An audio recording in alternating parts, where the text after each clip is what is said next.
We are reading the story of our lives, which takes place in a room. We are reading.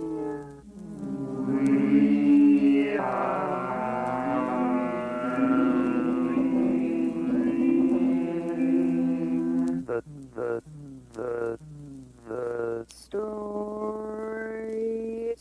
story of our lives.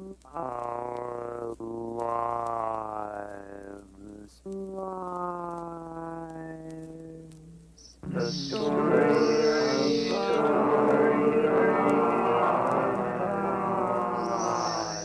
our lives. Which takes place in a room. Which takes place in a room. Which takes place in a room. Which takes place in a room. Which takes place. Which takes place. Which takes place in a room. Which takes place in a room. Which takes place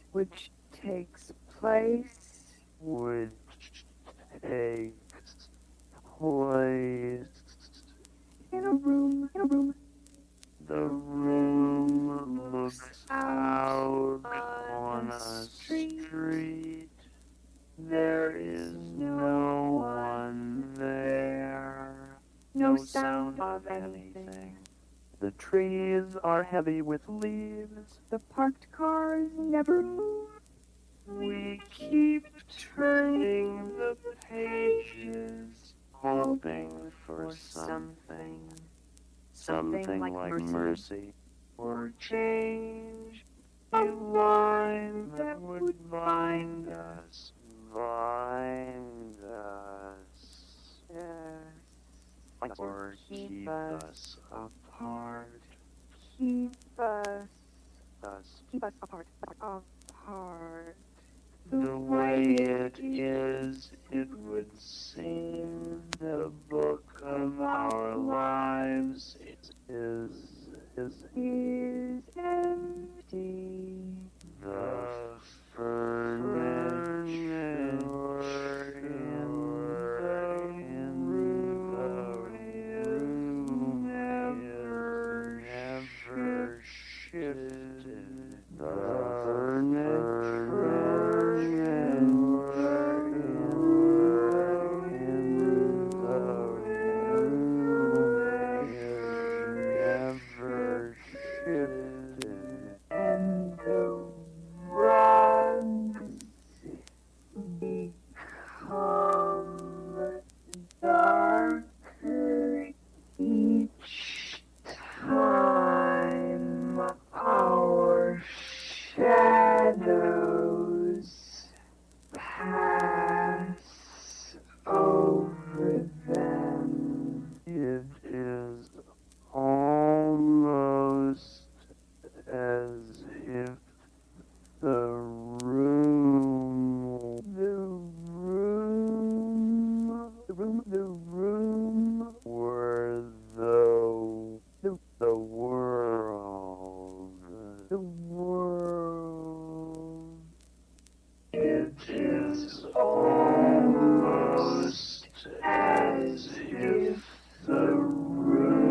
ideal, ideal, ideal, ideal.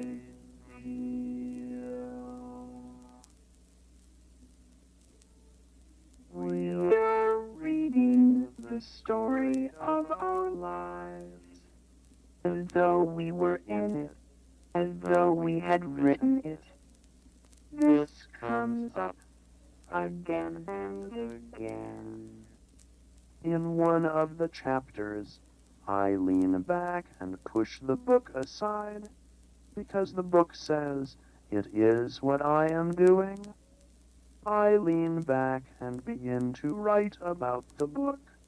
I write that I wish to move beyond the book, beyond my life, into another life.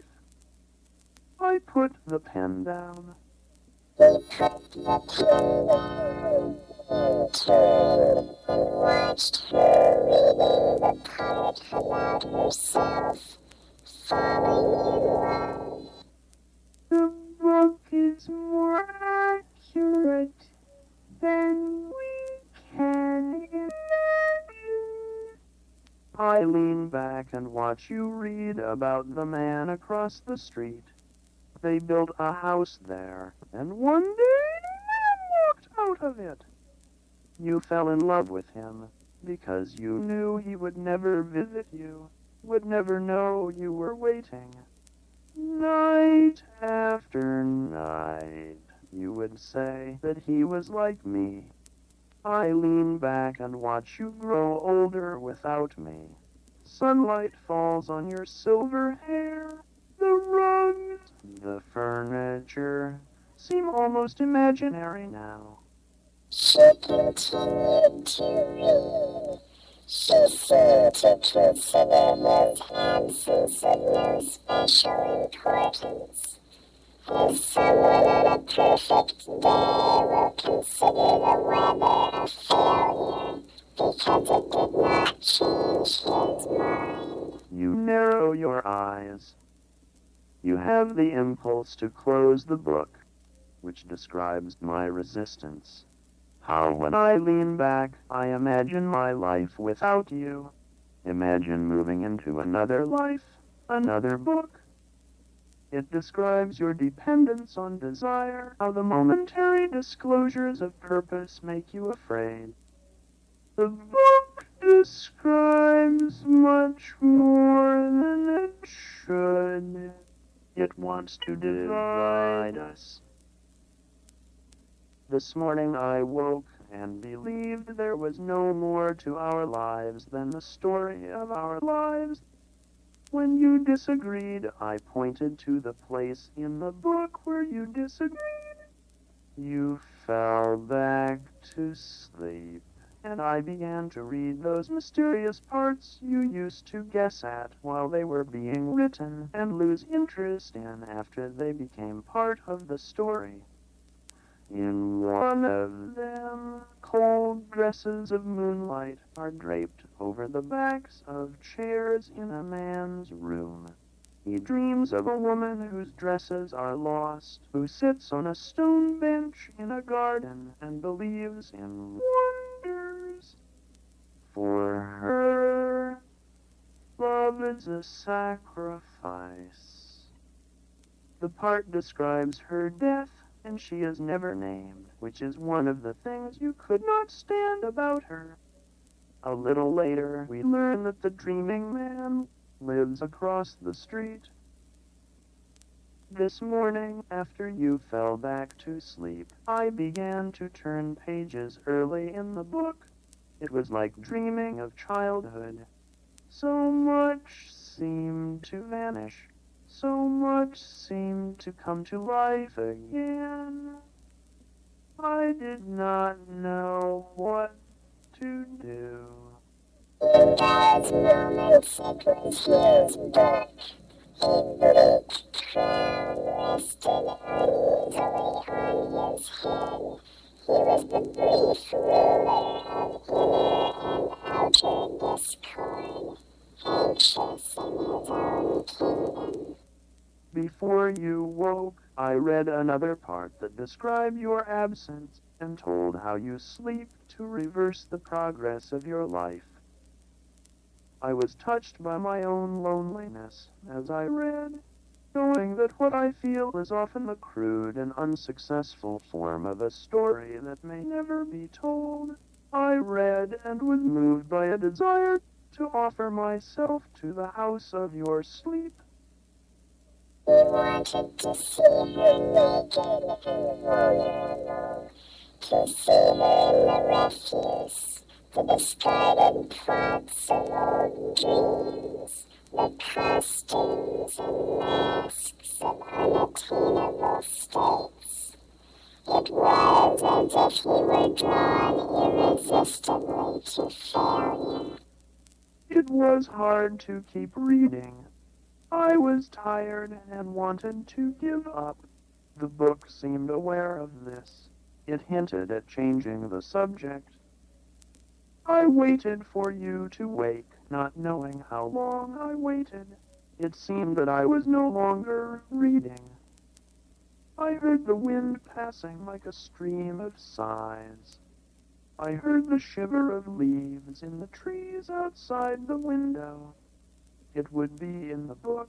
Everything would be there. I looked at your face, and I read the eyes, the nose, the mouth. If only there were a perfect moment in the book. If only we could live in that moment. We could begin the book again. As if we had not written it, As if we were not. as if we were not in it. But the dark approaches today, page or two numerous, and the escapes are too narrow. We read through the day. We read through the day. Through the day. Each page turning is like a candle moving through the night. Each moment is like a hopeless cause. If only we could stop. If only we could stop reading.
If there were a perfect moment in the book, it would be the last.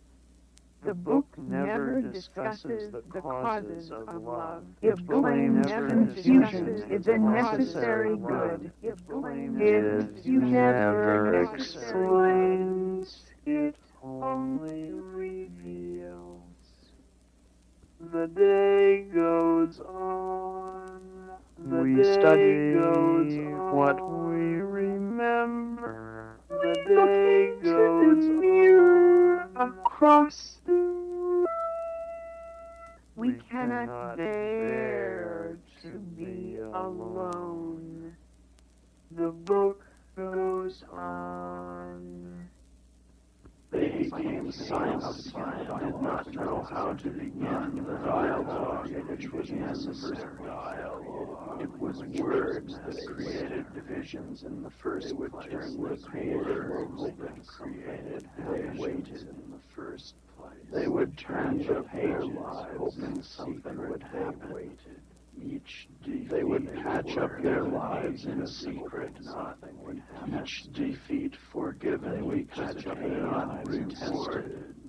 Each pain rewarded because it was unreal. Each pain rewarded because it was unreal. They did nothing.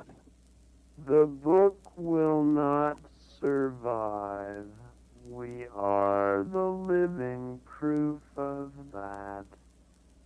It is dark outside. In the room it is darker. I hear your breathing. You are asking me if I am tired, if I want to keep reading. Yes, I am tired. Yes, I want to keep reading. I say yes to everything. You cannot hear me.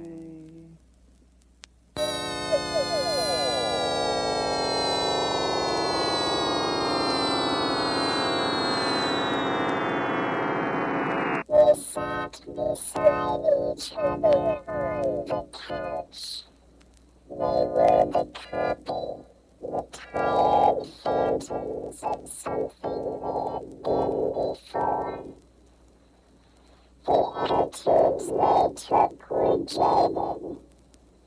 They stared into the book and were horrified by their innocence, their reluctance to give up.